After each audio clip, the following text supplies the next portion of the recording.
when we have the next pandemic, as a politician, I look at the big problems that we face. For example, when we have the next pandemic, we don't want to have to wait a year before we get the vaccine.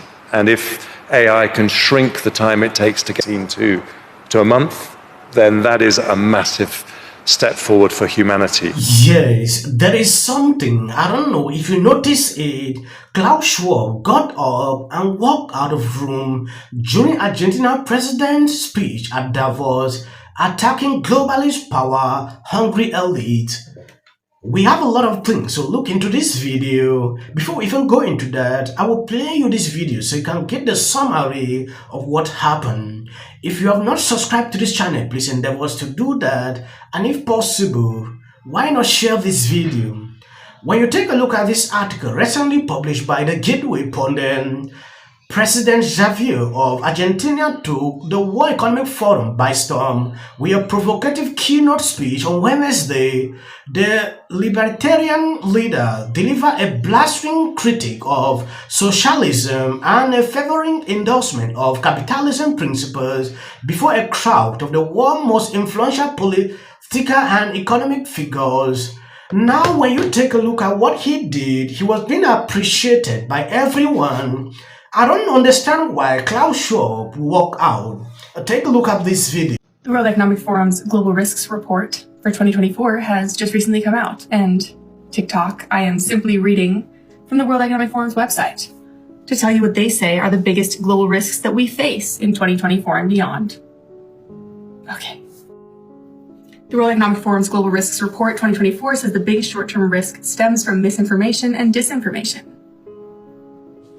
Shocking. In the longer term, climate-related threats dominate the top 10 risks global populations will face. 2/3 of global experts anticipate a multipolar or fragmented order to take shape over the next decade. The report reveals a world plagued by a duo of dangerous crises, climate and conflict. These threats are set against a backdrop of rapidly accelerating technological change and economic uncertainty. The findings are based on the Forum's Global Risks Perception Survey, which gathers insights from nearly 1,500 global experts from academia, business, government, the international community, and civil society. This chart up here shows the global outlook. Which of the following best characterizes your outlook for the world over the following time periods? From those that were surveyed within 2 years, 3% think it's going to be stormy, with global catastrophic risks looming. 27% see it to be turbulent, upheavals, and elevated risk of global catastrophes. 54% think it's going to be unsettled, some instability, moderate risk of global catastrophe. 15% think it will be stable, and 1% think it's going to be calm. I'd like to meet those people. Just saying. The 2024 Global Risks Report predicts a stormy and unpredictable future. While climate-related risks remain a dominant theme, the threat from misinformation and disinformation identified as the most severe short-term threat in the 2024 report. Let's take a look at this graph here. It's very insightful. Within the next 2 years, the top risk is misinformation and disinformation. Very scary. The second is extreme weather events. The third is societal polarization, followed by cybersecurity, interstate armed conflict, lack of economic opportunity, inflation, all the way down at number 7. Number 8 is involuntary migration, followed by economic downturn and pollution.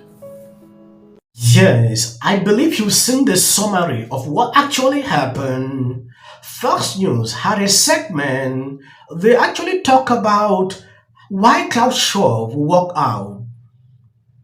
I don't understand why these people will invite someone knowing fully well he will criticize them. Then at the end of the day, they cannot stand what the person will say. We know this man actually blasts them off, speaking things they don't want to hear, which is insane. They're talking about transparency, accountability, truth, things like that. You should be able to defend your organizations, by allowing people you disagree with. Fox News had a segment about this. Take a look at this. Ourselves for a possible second term for Donald Trump by fostering our European competitiveness.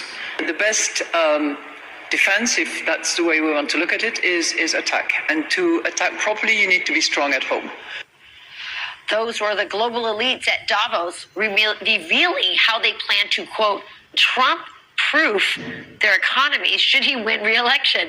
Here to react, Sunday Morning Futures anchor Maria Bartiromo. Maria, so interesting to see this kind of talk, and that wasn't the only time that they talked about this possibility of Trump winning and sort of ruining their globalist plans. What does it mean to Trump-proof your economy? Wow, that is incredible. Rachel, thank you. You're right. It was raging all over Davos. I just got home yesterday. I actually witnessed it for myself. But I want to just put in there a little balance, because the truth is there were other voices as well. You're right. I think that the elites who are afraid about losing their grip on power are trying to figure out now what they're going to do if President Trump returns to the White House, because, of course, we all know he will expose corruption. He will expose anybody who is not working for the people, and they don't want to lose their grip on power.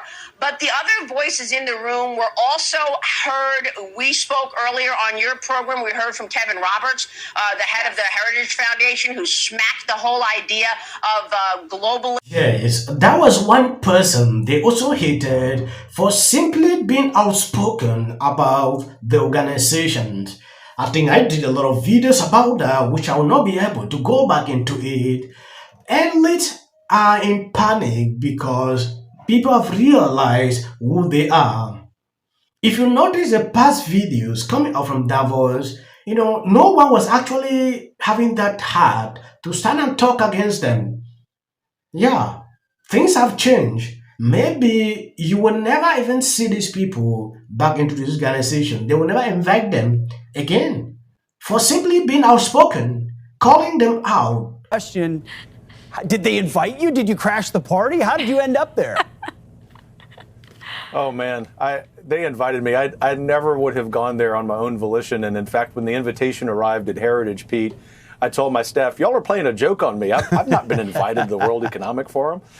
But I'm glad I went, because just real quick point here, which I know you and Rachel not only agree with, but you really personify every time you're on TV. You know that the average person is really frustrated with what self-appointed elites tell us. And so it's a privilege. It's the greatest privilege of my life to go speak on their behalf.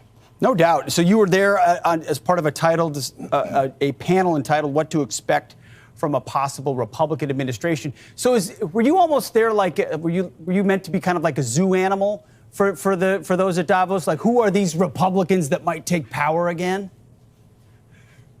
Yeah, that's how they looked at me, especially after the panel. You know, as you might imagine, there were only a couple people who came up and told me they agreed with me. Sure. And in fact, it reminded me of when I was the one conservative Christian professor in the entire College of Arts and Sciences at a major university in the Southwest. We just heard this point about untrustworthy people, and we talked about things in the United States like checks and balances, which aren't written anywhere but are customs. And one man, Donald Trump, literally came in and just took that all away. I'll probably never be invited back. Sociopath. You're not going after the coal plants first. No, you want people to get rid of cows. They will never call him off because they hate people that go contrary to their own ideas. Also not entitled to an opinion. Disinformation is a security threat. One of the reasons this issue has become so vexed in the United States, because now ordinary people are getting a lot of disinformation in social media. Here, because I think I've been invited here to be candid. Elites tell us that open borders and even illegal immigration are okay.